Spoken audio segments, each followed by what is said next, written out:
السلام عليكم. مجالات شغل هندسه طبيه، 8 مجالات انا شفتهم حتى الان. اول مجال فيهم هو مجال السيلز. مجال السيلز محتاج سوفت سكيلز عاليه. هو المجال مسؤول عن بيع الاجهزه الطبيه للدكاتره عن طريق ان هو بيكون بيتعامل مع شركات، وبرضه في مهندسين سيلز بيكونوا تبع المستشفيات. تاني مجال هو مجال السوفت وير. مجال السوفت وير هو زي اي مجال سوفت وير تاني من اي كليه تانيه، بس في بعض المجالات سوفت وير خاصه ببايوميديكال زي البايو انفورماتكس. فاكتر حد ممكن يكون بيشتغل فيها هو مهندسين هندسه طبيه، ولكن انت بتكمبيت مع كل الجامعات اللي بتطلع مهندسين سوفت وير، وبتشتغل في كل المجالات، بس كل مجال بحسب اجتهادك. كليه مش هتوفر لك معلومات كتيره قوي عن السوفت وير، ولكن هتديك البيزكس وانت تقدر تشتغل على نفسك.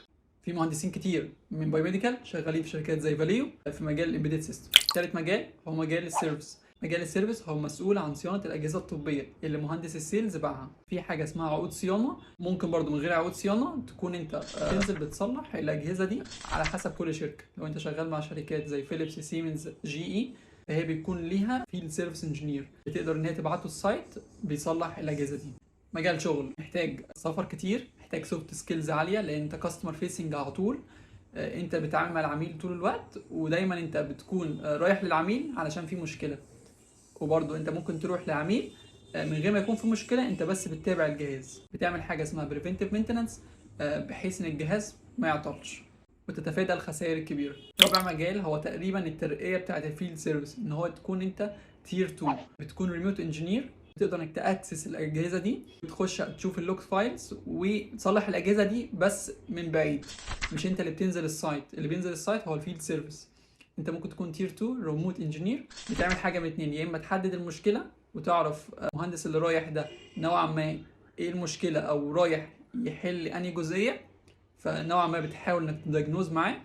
تاني حاجه انك ممكن تصلح المشكله اصلا ريموتلي. خامس مجال عندنا هو مجال الكلينيكال.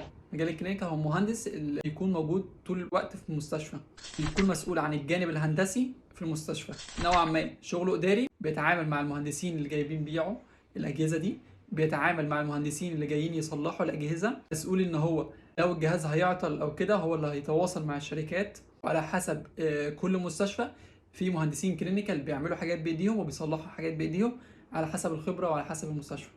في مجال كمان هو مجال الميديكال بلاننج، ما عنديش معلومات عنه كتيره، ولكن هو بيكون في الجزء الهندسي اللي في البدايه خالص، ان هو مسؤول عن تاسيس المستشفى وتوزيع الاقسام على حسب البروتوكولز المصريه.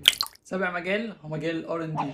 مجال الار ان دي مش موجود كتير في مصر. في بعض الشركات بتحاول ان هي تصنع اجهزه، ولكن لسه السوق ما بقاش كبير ان هو يعين مهندسين، وان انا اقول لك ان ده مجال موجود في مصر اوريدي. مجال الار ان دي غالبا هتكون بتشتغل بره في تصنيع الاجهزه دي، ممكن تكون شغال من مصر بس ريموتلي. اعرف مهندسين بيكونوا مسؤولين ان هم بيمدوا المصانع او بيمدوا الشركات بانفورميشنز عن الاعطال، عن ازاي ان هم يحسنوا من البرودكت بتاعهم. فده جزء مختلف برضه عن الار ان دي. الار ان دي انك شغلك بتكون في المصنع، وتكون على حاجه سبيسيفيك قوي، انت شغال ار ان دي في جزئيه معينه بسيطه جدا وفوكسد جدا عليها، محتاج منك جانب اكاديمي قوي جدا.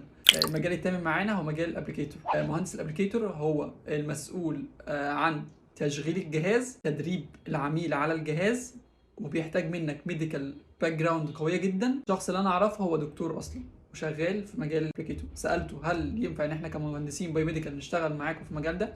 قال لي ده مجال شغلك انت اصلا.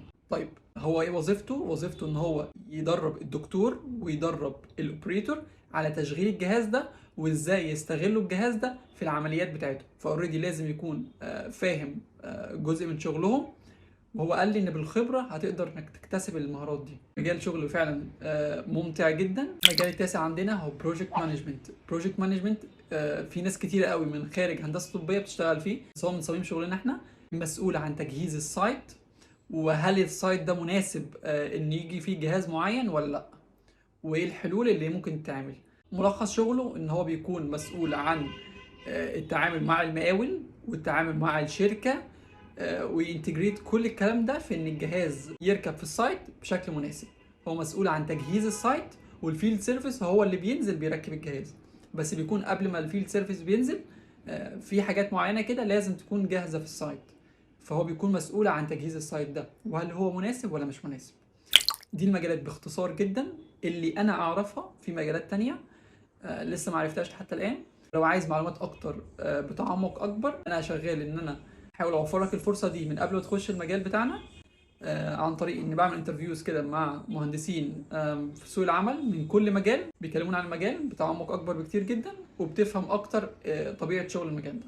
يا رب يكون الفيديو فاتكم، والسلام عليكم.